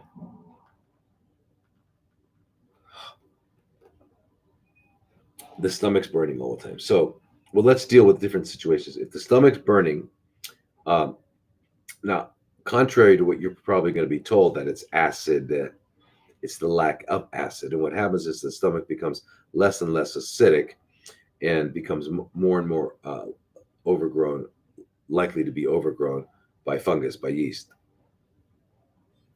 And I don't know if his mouth is getting white now, but it might not be, because if he's got CFCs in there, they're producing lactic acid, and it's going to not allow the funguses to. It'll keep them at bay. So I don't know if that's it, but there's something called nystatin. They do swish and swallow, and it's an antifungal. And it's it sounds like I'd have to be. I'm not telling you what to do. I'm just saying that for this person that you're talking about, the continual stomach burning could very well be related to fungus or fungal overgrowth in the both esophagus and stomach. And antacids and proton pump inhibitors are the opposite of what you need. Okay, you would need hydrochloric acid capsules and antifungals, oral, nystatin oral. You got to find a willing doctor or nurse practitioner or physician's assistant or naturopath to help you. Okay, now,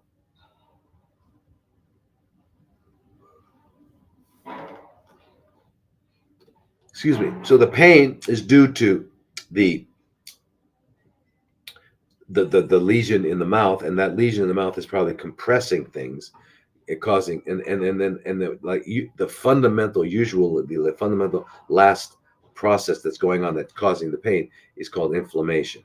However, when you're in the tongue, in the mouth like that, there's also access to, or there's easily you can be affecting some of the nerves, especially the cranial nerves, like cranial nerve 11, which comes to the tongue, and the nasal pharyngeal. And there are other, there's this number 5, cranial nerve number 5, and number 7. So these nerves, um, if the tumor eroded some of that area and you touch the nerves, then you're having nerve pain. So nerve pain is different than inflammatory pain, even though it's basically the same thing going on in nerve tissue versus other tissue, and that is, damage. When you damage a tissue of any kind, its response is inflammation to heal. So an inflamed nerve versus an inflamed bone or gum or tongue. So the pains are a little different. Okay, so but nonetheless, the ibuprofen, as long as there's no contraindications to ibuprofen, which is not a drug that makes you high. It's not an opiate. Okay, and the reason I'm saying that is because you want to get them off opiates, because opiates eventually, as soon as you can, you want to get them off opiates, because opiates not only lower the pain threshold, meaning that which was painful, that which wasn't painful yesterday is painful today. So the threshold for pain keeps getting less and less and less. Now everything's painful. So in that regard, it doesn't help. The best thing that they can hope for with opiates is to make you not care about the pain. It doesn't get rid of it, it makes you not care about it. Now, the other thing it does, though, is it paralyzes your gut. That's most notable with constipation. We notice it because we're constipated worse than normal, which can be deadly. But we have to understand, when the opiates are paralyzing the gut, they're not just paralyzing the lower part of the gut, they're paralyzing the upper part of the gut as well, which means your ability to digest and assimilate, and absorb, is impaired as well. So we're talking about malnourishment and digestion, which is and constipation, which is the continual reabsorption of toxins, which is, none of it is good, healthy. And then finally, if that weren't enough, the opiates directly suppress natural killer cells. So like, we want to wean him off it. So we want to use non-steroidal anti-inflammatory agents such as ibuprofen or that kind, and then ketorolac, or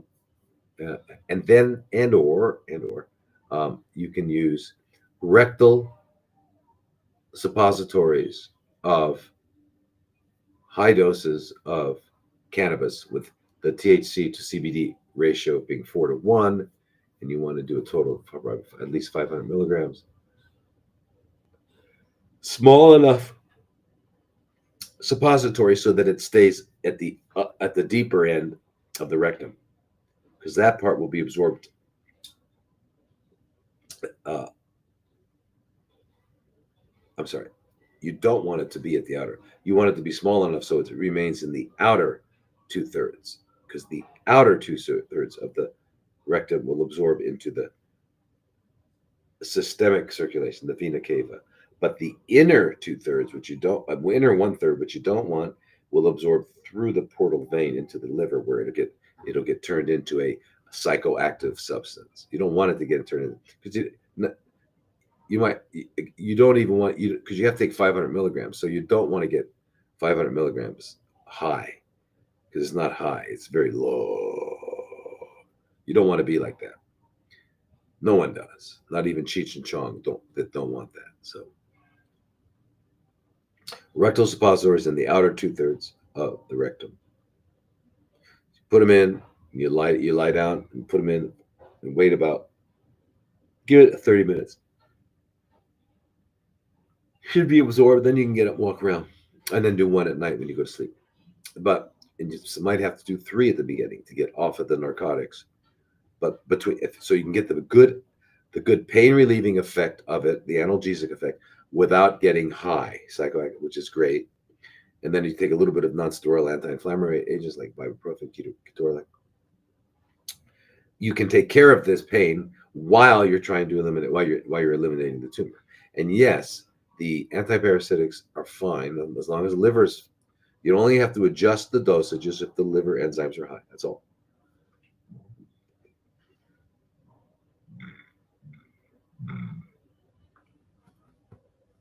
So, but if he's having trouble with uh, opening the mouth and eating solids, I don't know how you're going to do that unless you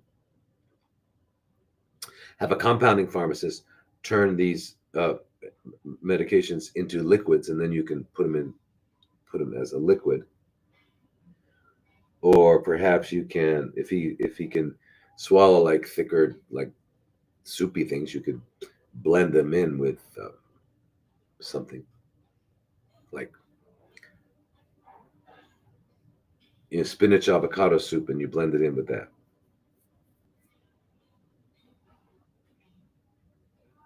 Within a small amount, because you probably won't be able to eat that much. A small amount, half a cup. So there are ways of doing it. But unless if the liver enzymes are not they're elevated, you have to adjust the dosages and frequency. But other than that, if they're not elevated, then you can just go for it. Natalie. All right. Now, this is, where is it?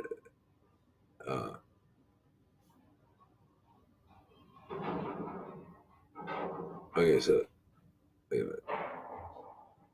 Okay, so this is Brian Brent. I am a 72-year-old male. I was having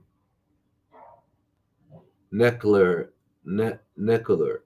you can't CFC treatment for an aggressive prostate bone. Oh, you mean nuclear? Okay. I had a heart attack mid-November and had to stop my whatever Trevectos treatments for 17 weeks. During that time, my PSA markers went up in value. Now my oncologist is refusing to resume the Trevecto treatment. My family wants me to pursue ivermectin and other repurposed medications. What is your advice? Well, Brant, sounds like you're just getting on the train. And you missed about the last 47 stops where we had really great discussions. So, Brant, now you're a young man. You're younger than me. Okay. Anyway, Brant. Okay. First of all, when nuclear medicine, I mean, it's crazy that we've come to accept it, but nuclear medicine is especially when it comes to prostate.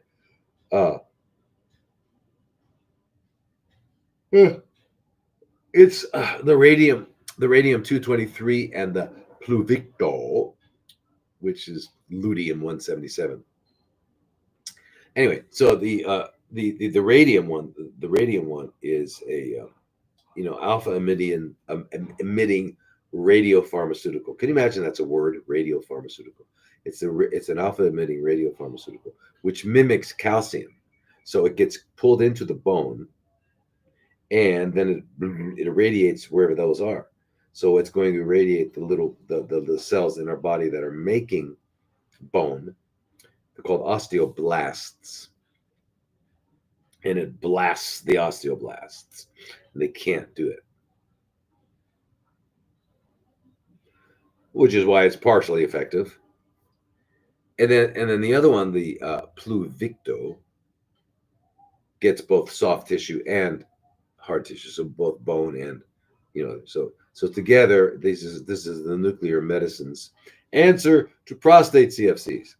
Okay, again, it's the military approach and all that sort of stuff. There's many other things you can be doing, many other things, right? Because there are estrogen receptors in bone, and CFCs in the prostate are growing because being watered by estrogen, not testosterone.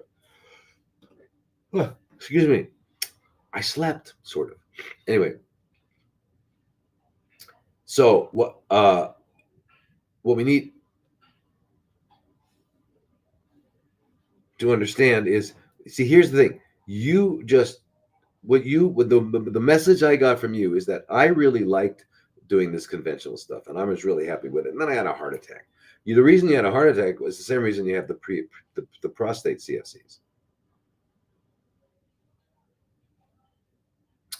One more time. The reason you have the heart attack is the same reason you have the prostate CFCs. How can that be true? Because the heart problem and the CFC problem are different apples on the same tree. The tree is called toxemia. Toxemia is the toxins in the blood being transported, coming from everywhere you can think of, including, and probably most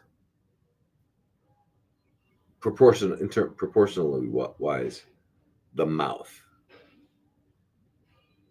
There's an old expression that we dig our graves with our teeth.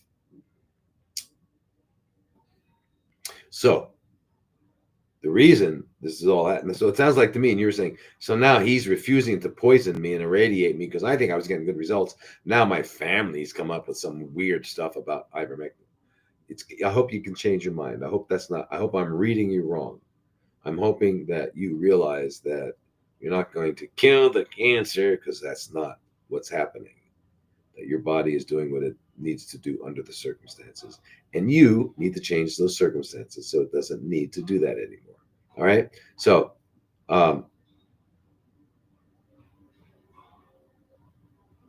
yeah.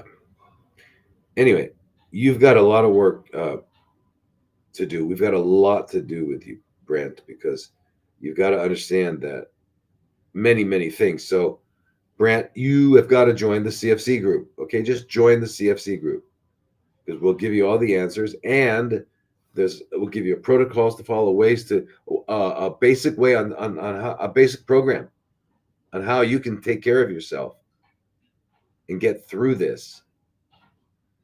All right, because it's too extremely detailed for me to do that here. That's why I have these groups, so we can do that. Okay, you everybody. So sawadee kap, namaste, namaskar, aloha, and remember, the two-legged parasites are cowards because they live in the cyberland. They don't come out and say, "Hey, man." All right. So anyway, avoid those guys. All right. And I remember, I don't do anything except these live stream, those 3 groups. That's it. And I post some stuff. All right. So I just don't want people to do things and think I recommended it, because I don't want you to be harmed, because you will. I mean, I don't know what people are saying, is suggesting. Anyway, so the process, you got to join. Okay, don't, Brant, just join the CFC group. Go to drlodi.com, get on there and join the CFC group so we can help you. I expect to be talking to you tomorrow. Okay, on it. Right, we're gonna have a conversation tomorrow, you and I, Brant. Okay, all right, you guys. Next week, let it cap. Where are we? Oh my gosh.